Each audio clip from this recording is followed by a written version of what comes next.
Praise lord. ఈరోజు ఒక సామెత నేర్చుకుందామా? సామెతల గ్రంథం 13వ అధ్యాయం 2వ వచనం. నోటి ఫలము చేత మనుష్యుడు మేలును అనుభవించును.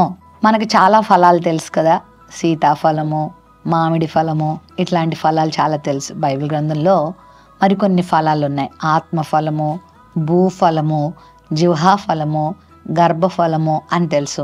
ఇక్కడ మరో ఫలం కనబడుతుంది. అదేంటంటే నోటి ఫలం అంట.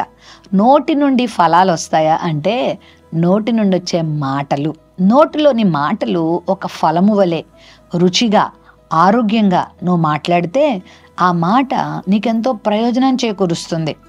చాలాసార్లు చాలామంది పాడైపోవడానికి కారణం ఏంటంటే, నష్టపోవడానికి కారణం ఏంటంటే, ఇబ్బందులు కొని తెచ్చుకోవడానికి కారణం ఏంటంటే నోటి మాటలే.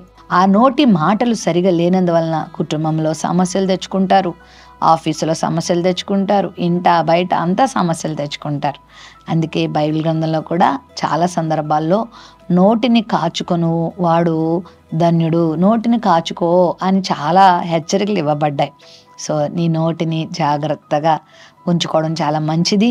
మంచి మాటలు, దైవికమైన మాటలు, పరిశుద్ధమైన మాటలు, యోగ్యమైన మాటలు మాట్లాడు. ఇచ్చకపు మాటలు, గర్వపు మాటలు, సరసోక్తులు, ఇతరులను కించపరిచే మాటలు, ఇబ్బంది పెట్టే మాటలు, కత్తిపోటు లాంటి మాటలు మాట్లాడి నష్టాన్ని కొని తెచ్చుకోవద్దు. పెద్దలతో మర్యాదగా మాట్లాడు, చిన్న పిల్లలతో ప్రేమగా మాట్లాడు, తోటి నీ ఉద్యోగస్తులతో, నీ తోటి వారితో సభ్యతతో మాట్లాడు, స్త్రీలతో పురుషులతో జాగ్రత్తగా మాట్లాడు, పరిశుద్ధమైన విధానంలో మాట్లాడు.